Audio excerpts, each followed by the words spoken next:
Bon, je pense que je vais être directe et rapide pour essayer de réveiller tout le monde et d'être efficace. Donc là, on va revenir vers le cerveau et on va revenir vers une pathologie du cerveau qui concerne des millions de personnes. Vous avez tous des toxicomanes dans la famille, j'en suis persuadée. Alors, je vais être un peu plus optimiste que Michel. Et ce que je vais essayer de faire, c'est de vous décrire cette pathologie du cerveau qu'on appelle la toxicomanie, qui est assez mal aimée des psychiatres, plus ou moins connue dans le public, plus ou moins reconnue par le public et assez mal aimée des psychiatres. Je vais ensuite vous parler un peu des avancées de la recherche fondamentale, qu'est-ce qu'on connaît de la neurobiologie, donc je vais être assez simple. Et puis, je vais vous parler un petit peu des modèles en cours, des nouvelles approches, des nouvelles cibles, etc.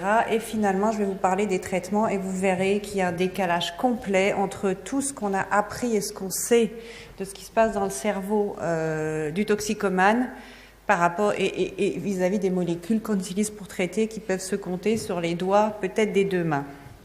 Alors, rapidement, les substances, je pense que ça, vous connaissez relativement bien. Donc, le cannabis, consommé sous forme de soit d'herbe, soit d'huile, soit de résine, c'est une substance qui produit une détente et une euphorie. Cette substance est consommée, je dirais, par plusieurs millions de consommateurs en France.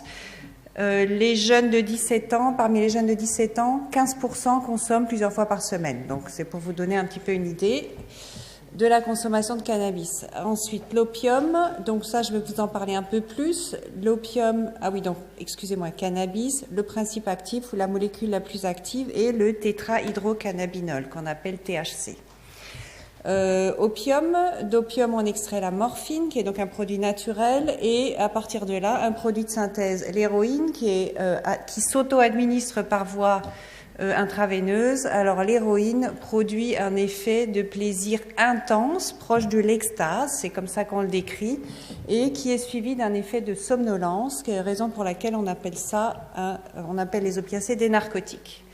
Alors, la cocaïne, c'est tout l'inverse. Alors, elle produit évidemment aussi une euphorie. C'est le principe de base de la consommation d'une substance toxicomanogène. Extrait du coca, cette poudre est sniffée, donc on se l'auto-administre par voie nasale, et elle produit une euphorie associée d'un sentiment de toute puissance. On ne ressent ni la fatigue ni la douleur. Consommation, plusieurs millions de personnes aussi en France. Alors, l'amphétamine, donc la cocaïne psychostimulant et l'amphétamine ecstasy qui font partie aussi des psychostimulants et qui sont des molécules de synthèse.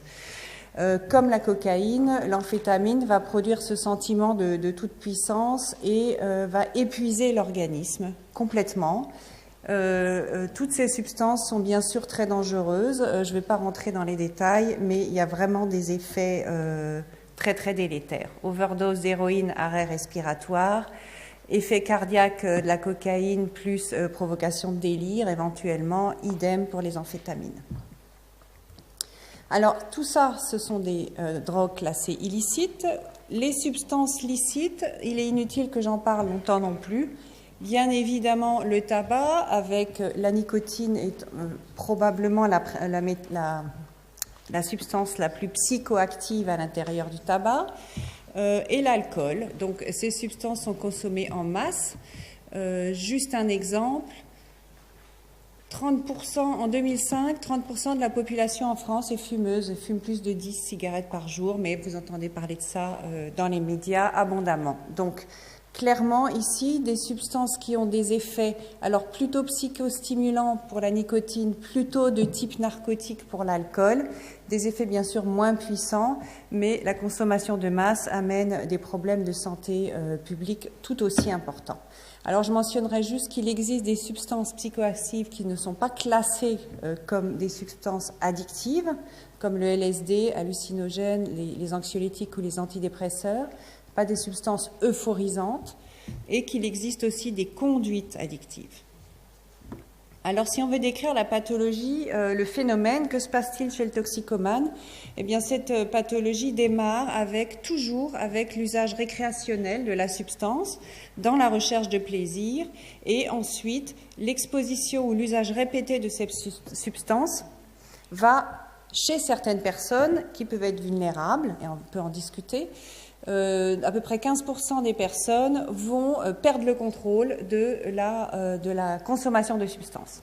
Cette perte de contrôle marque le passage de l'usage récréatif à l'usage abusif, et on rentre dans ce qu'on appelle le cercle vicieux de l'addiction, cercle dans lequel, après consommation, on va avoir ce qu'on appelle une descente, c'est-à-dire que la drogue va être éliminée de l'organisme et l'individu va être dans un état exactement opposé à l'état dans lequel il se trouvait avant, donc un état extrêmement aversif. Il peut expérimenter ce qu'on appelle un syndrome de sevrage qui peut être physique ou psychologique.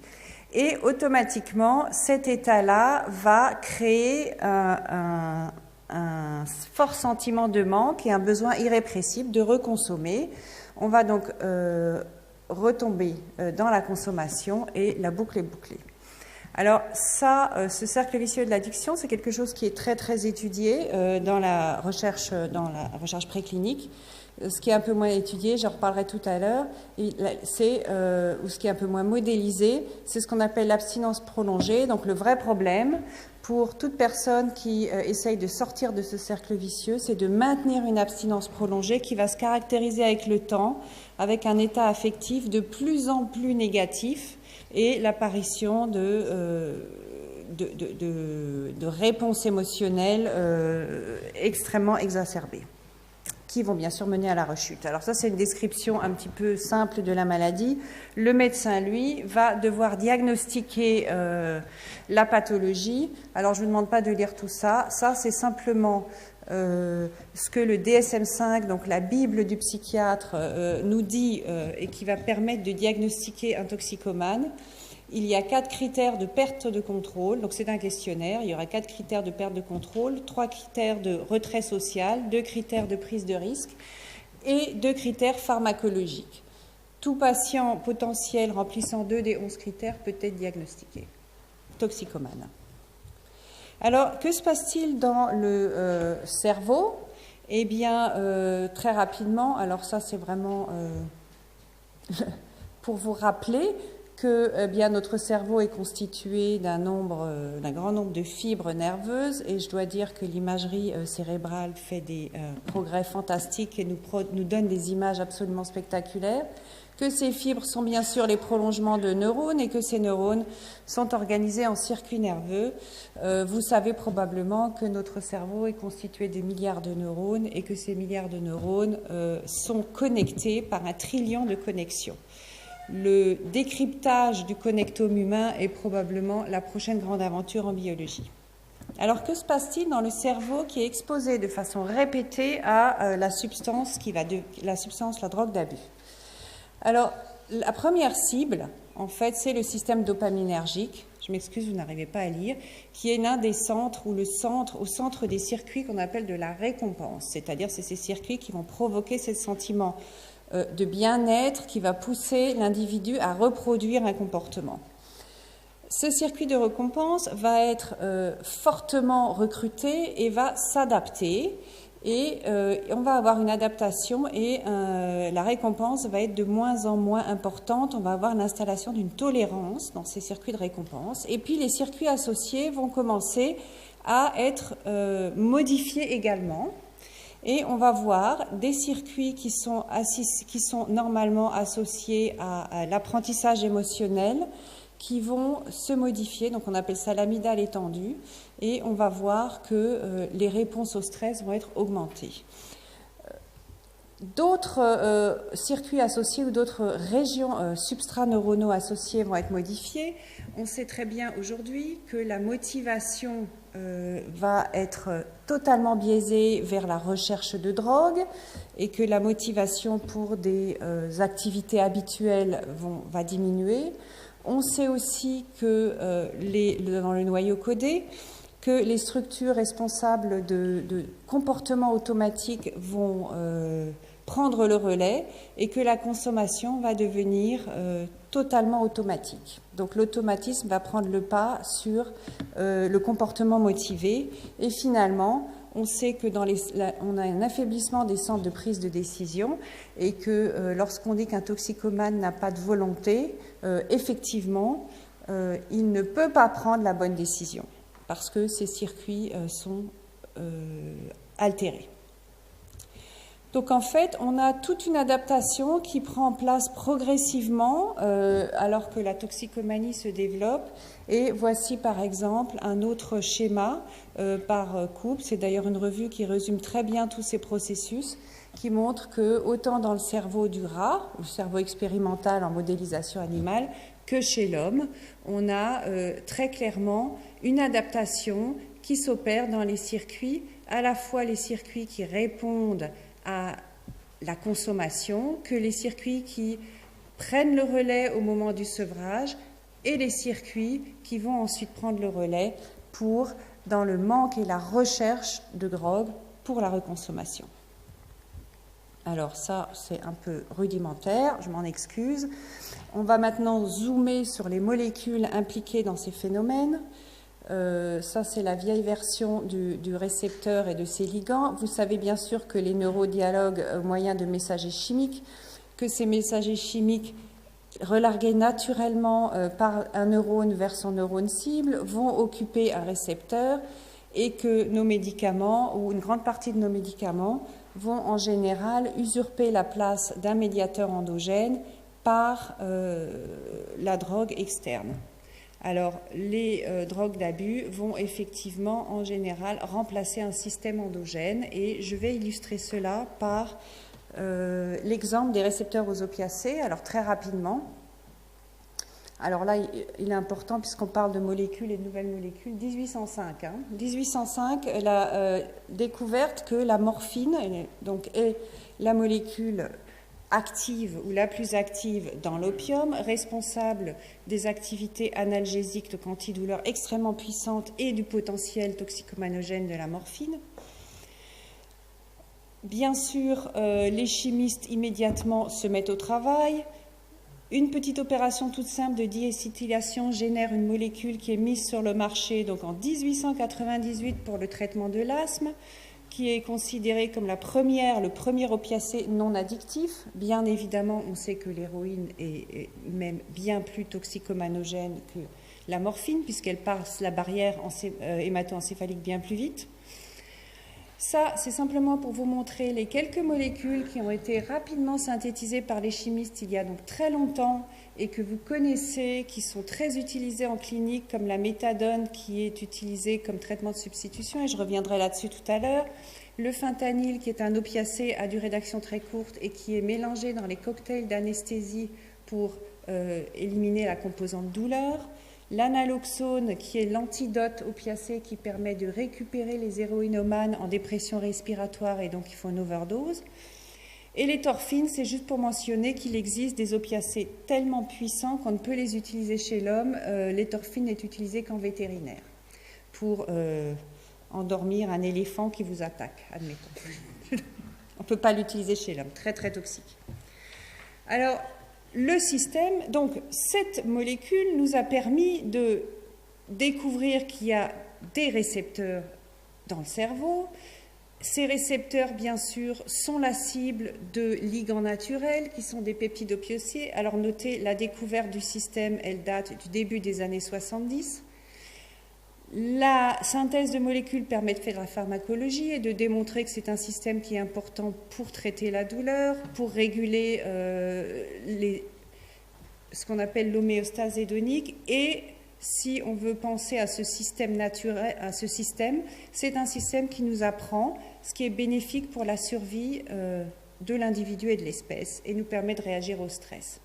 Alors avec ce système, on a finalement identifié le récepteur, on a identifié la molécule endogène et on a identifié l'usurpateur.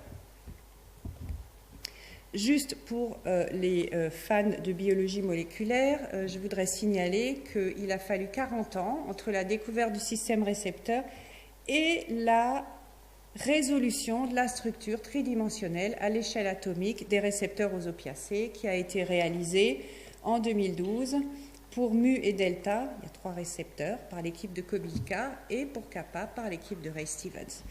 Donc on a 3 gènes qui codent pour 3 récepteurs, on a 3 gènes qui codent pour des précurseurs protéiques qui sont clivés en petits peptides, donc vous avez les principaux ici, ils ont tous un N-terminal commun, qui forment un système neuromodulateur finalement assez complexe. Laissez-moi juste 1 minute sur le récepteur mu. On peut tester l'effet euphorisant de la morphine par des méthodes très simples chez la souris, que je ne décrirai pas ici. On peut aussi tester l'effet euphorisant de l'alcool, du THC par exemple, ou de la nicotine chez ces petites souris, et on sait customiser le génome de ces souris et supprimer le gène qui code pour le récepteur mu, et on a pu constater qu'aucune de ces substances n'est récompensante chez ces animaux. Donc ça, c'est un résultat qui est intéressant parce qu'il permet de démontrer qu'un seul et même récepteur est essentiel pour l'usage récréatif des drogues d'abus. Ce qui est intéressant, c'est que ce récepteur, bien sûr, il a aussi un rôle endogène naturel. Il est chargé de médier les récompenses physiologiques, les 3 récompenses physiologiques principales étant la nourriture, l'activité sexuelle et l'interaction sociale, toutes 3 essentielles pour la survie de l'individu et de l'espèce. Eh bien, les souris, on a pu montrer que ce récepteur mu est aussi essentiel pour la prise alimentaire, je ne l'ai pas indiqué ici, et pour l'interaction sociale, puisque des souriceaux déficients dans ce seul récepteur sont totalement déficients en attachement maternel, ne s'attachent pas à leur mère, et que ces souriceaux devenus adultes montrent un spectre complet de syndrome autistique, du moins dans le terme modélisation animale. Voilà, donc ça c'est un peu le lien entre les drogues et puis d'autres maladies qui ne sont pas liées aux substances, mais liées aux récepteurs. Alors maintenant, cette petite histoire que je vous ai racontée sur les récepteurs mu, on peut la transposer pour d'autres systèmes qui sont aussi très importants dans le développement de la toxicomanie. Exemple, le THC, on sait aujourd'hui qu'il agit sur un récepteur qui s'appelle le récepteur CB1, que ce récepteur est le récepteur naturel de ce qu'on appelle les endocannabinoïdes, qui sont des lipides, et que ces endocannabinoïdes et leurs récepteurs sont très importants non seulement dans les systèmes de récompense, mais dans tout un autre panel de réponses physiologiques et de comportements. Et j'ai juste noté là, par exemple, le comportement alimentaire. La cocaïne agit en fait sur le système dopaminergique et va bloquer le transporteur de la dopamine et ce phénomène aura pour conséquence d'augmenter le niveau de dopamine dans la synapse et donc de provoquer l'effet psychostimulant que l'on connaît. Donc là, on a un système dopaminergique qui est un système essentiel pour récompense, motivation, action. La nicotine, bien sûr, va agir sur le système cholinergique. Et là, on aura non seulement l'effet récompense, mais on aura aussi les effets sur les états de vigilance et la cognition. Les récepteurs importants sont les récepteurs nicotiniques, donc alpha 3,4 et bêta 2,3. Et finalement, l'alcool, c'est le cauchemar du biochimiste ou du biologiste, parce que l'alcool, c'est une molécule qui est peut-être très simple, mais qui justement a de multiples cibles dans le cerveau. Elle va déréguler complètement les systèmes excitateurs et les systèmes inhibiteurs. Et quelques cibles identifiées sont les récepteurs ionotropiques du GABA et du glutamate. Alors, outre ces récepteurs ou transporteurs qui sont la cible directe des substances abusées, on a bien sûr des systèmes qui vont moduler, comme les récepteurs delta et kappa opioïdes qui, eux, modulent l'humeur, donc qui vont intervenir à un certain moment dans le développement de la toxicomanie. On a aussi les systèmes sérotoninergiques qui interviennent sur l'humeur et les systèmes norépinéphriques, noradrénergiques qui interviennent sur les réponses au stress. Donc tous ces systèmes-là sont recrutés et modifiés. Et là, vous avez juste un petit schéma de Koub et Volkov qui vous montre que ces récepteurs et ces transporteurs sont tous distribués sur les circuits de la récompense et les circuits associés qui s'adaptent et dont je vous ai parlé. Alors ça, c'est un tout petit résumé des modèles animaux. Alors, en psychiatrie, les modèles animaux, effectivement, c'est un petit peu difficile avec les rongeurs. Michel a parlé un petit peu de modèles de dépression. Je pense qu'en addiction, on a réussi à développer quand même des modèles relativement sophistiqués, parce qu'il existe des modèles qui peuvent, ou des tests qui permettent de modéliser les 3 stades ou les 3 états dans le cycle de l'addiction. On peut très bien modéliser, par exemple, l'étape de consommation. Les animaux s'auto-administrent spontanément les drogues d'abus. Les animaux peuvent montrer une préférence pour un contexte dans lequel ils ont fait l'expérience de la drogue, où il y a des expériences un peu plus compliquées d'autostimulation électrique des centres de la récompense qui permettent de mesurer des niveaux de récompense, des seuils, si vous voulez, qui sont modulés par les drogues d'abus. L'aspect sevrage ou état aversif du sevrage peut facilement être modélisé par une analyse de l'anxiété, une analyse des syndromes de sevrage physique ou psychique. Psychique, difficile on ne peut pas le dire comme ça chez l'animal, mais l'animal peut montrer, peut éviter un contexte associé au sevrage, par exemple, et on peut aussi mesurer une modulation des seuils d'autostimulation. Alors, l'étape que j'ai appelée ici manque, recherche de drogue, préoccupation, anticipation, c'est quelque chose qui est modélisé on essaye de modéliser la rechute, et on peut très bien faire rechuter un animal qui a été rendu dépendant à une substance d'abus en le plaçant simplement dans le contexte où il a eu l'expérience de la drogue. Il va rechuter et se remettre à consommer, ou alors on peut le stresser, ou alors simplement lui administrer une dose de drogue, il va automatiquement recommencer à consommer. Donc les modèles sont relativement sophistiqués, et il y a un modèle même encore plus sophistiqué qui a été publié et développé par Piazza et Belin. C'est un modèle assez intéressant parce qu'il se rapproche du DSM-5 dans la mesure où il essaye de modéliser 3 des critères qui définissent la toxicomanie. Un critère de persistance, c'est-à-dire de compulsivité, à savoir que l'animal s'auto-administre même s'il n'y a pas de drogue qui vient. Ensuite, l'escalade de la consommation, et enfin la consommation malgré la punition. Je vous ai juste indiqué la référence ici. C'est le modèle, je dirais, la situation la plus sophistiquée qu'on puisse réaliser aujourd'hui. Alors, juste pour terminer sur ces modèles, ce qui est très peu modélisé, c'est la partie abstinence prolongée. Ça, c'est quelque chose que, par exemple, notre laboratoire a modélisé plus récemment. On peut très bien exposer des animaux à des drogues d'abus et les laisser en sevrage spontané pendant des semaines et des semaines, ce qui correspond à des mois et des mois pour l'humain. Et on peut très bien identifier, par exemple, par des analyses de transcriptome, des gènes qui ont été modifiés, et en fait des modifications qui apparaissent non pas en début de sevrage mais à la fin.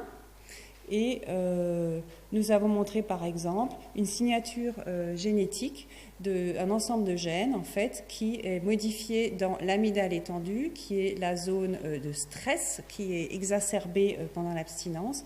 Nous avons pu montrer une dérégulation quelle que soit la drogue, donc une signature de l'abstinence. Et de ce point de vue-là, je suis désolée, vous n'arrivez pas à lire.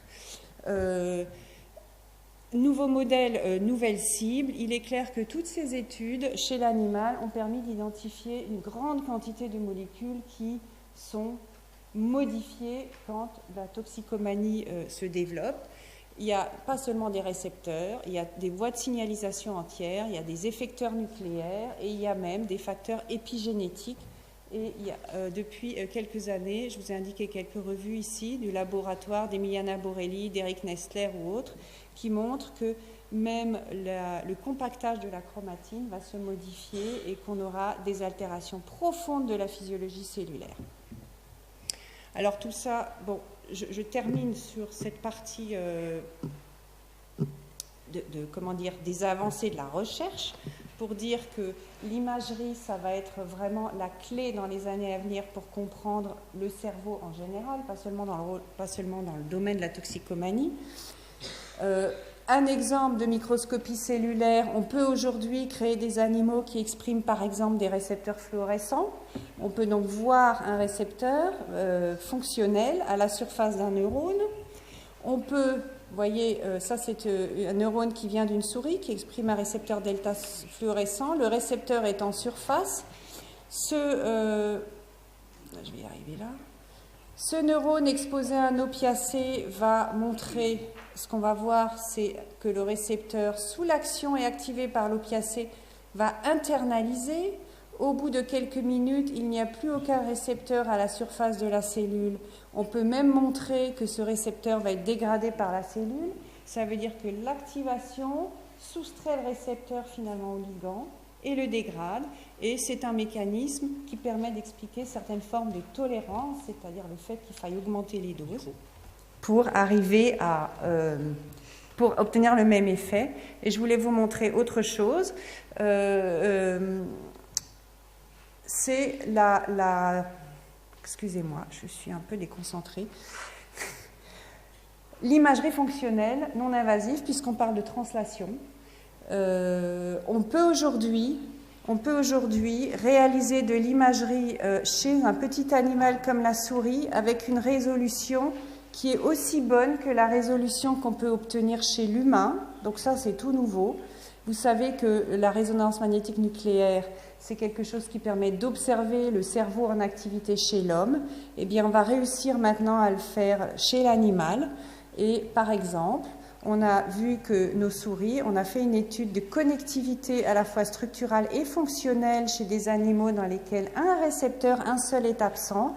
Ce sont des souris qui sont au repos dans le scanner et on va voir que dans ces animaux, tous les circuits de la récompense sont remodelés. Et on a en fait des connexions entre les différentes régions du cerveau qui sont totalement modifiées.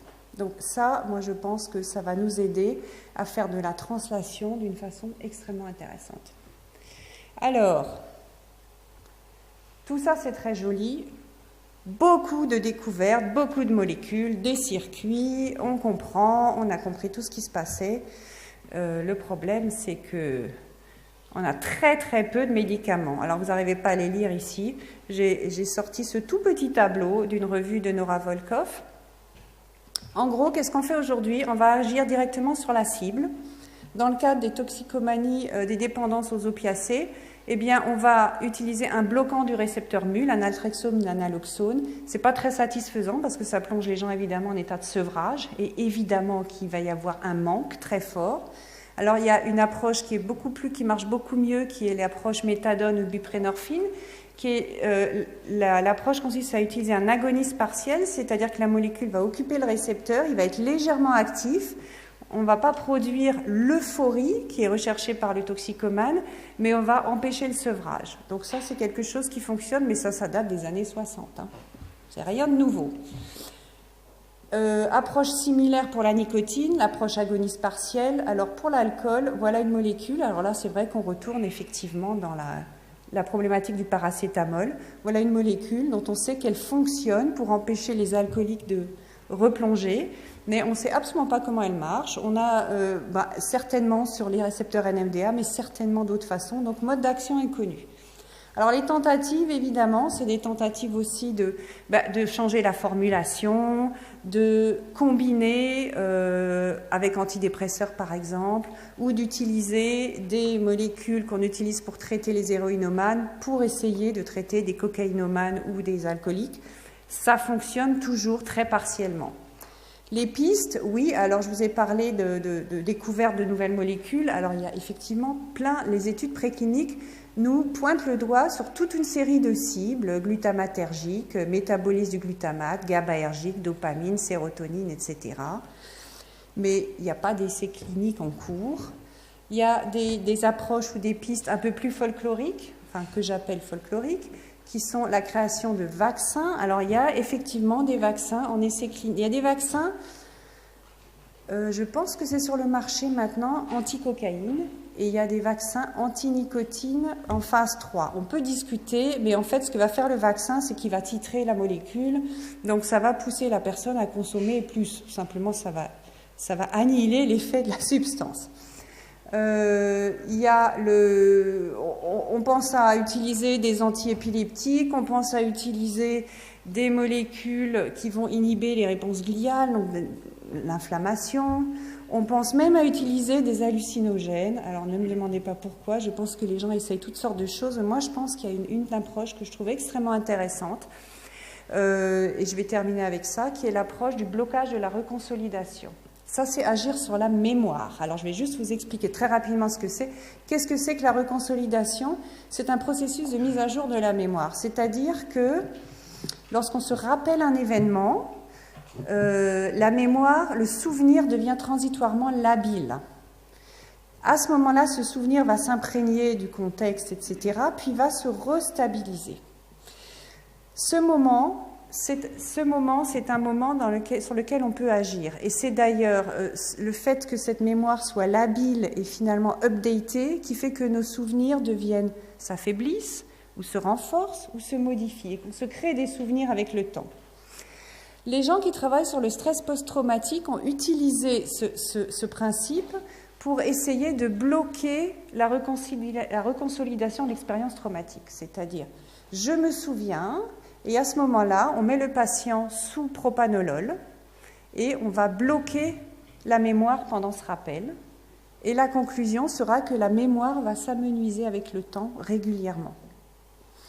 Alors ça, c'est quelque chose qui marche, je ne sais pas si j'ai été très claire, c'est quelque chose qui marche pour le stress post-traumatique et pourquoi pas l'utiliser pour oublier l'expérience de la drogue. Et c'est quelque chose, en fait, l'idée que la toxicomanie correspond à un apprentissage aberrant, à une mémoire aberrante, c'est quelque chose qui est bien défendu par pas mal d'évidences expérimentales, en particulier Everett soutient beaucoup cette thèse. Et dans les modèles animaux, on a pu montrer que ce principe de traitement au propanolol pendant le souvenir ou le retrait du souvenir permet de diminuer la rechute. Voilà, et ben je termine et je vous dis pourquoi est-ce que ça ne marche pas. Laissez-moi juste une minute. Alors, il y a l'aspect des phases cliniques, ça c'est une chose, c'est clair. Mais moi, j'aimerais rappeler aussi que la toxicomanie a un aspect spécial. Alors, il y a clairement un désagrégement de l'industrie pharmaceutique pour tout ce qui est neuro. Ça, on est d'accord, on en a déjà discuté. La toxicomanie, c'est quelque chose de spécial parce qu'il ne faut pas oublier que le marché est considéré très restreint, évidemment, et plus restreint que la dépression, pas la schizophrénie, mais que la dépression, par exemple, que c'est un marché stigmatisé parce que lié à des comportements illicites, finalement, parce que les gens donc il y a toujours maille à partir avec la justice, que le patient n'est pas très sexy, il n'est pas solvable en général, et que les patients ne sont pas fiables. Faire des recrutements en essais cliniques pour des toxicomanes, c'est extrêmement difficile, on les perd toujours en cours de route. Conclusion, sur les 10 années, de 87 à 2008, on a eu 46 essais cliniques, encore c'est pour le tabagisme, donc c'est une toxicomanie respectable, mais comparez ceci à 544 essais pour le traitement du cancer du poumon. Voilà. Alors on arrive à des paradoxes comme ceci. Et finalement, j'aimerais dire que le patient lui-même ne cherche pas le traitement, parce qu'une des caractéristiques de la toxicomanie, c'est le déni, c'est-à-dire le patient n'accepte pas qu'il est toxicomane, donc il ne va pas voir son médecin, que les médecins font face à une complexité énorme, il y a toujours une comorbidité, dépression, schizophrénie, etc. Qui de la poule et de l'œuf est venu? Quelle est la condition prémorbide? Est-ce qu'il faut traiter la toxicomanie ou la pathologie mentale? C'est toujours très complexe. Et je crois que je vais arrêter là. Et je vous remercie. Il n'y a donc pas une solution, mais il y a des solutions. Voilà.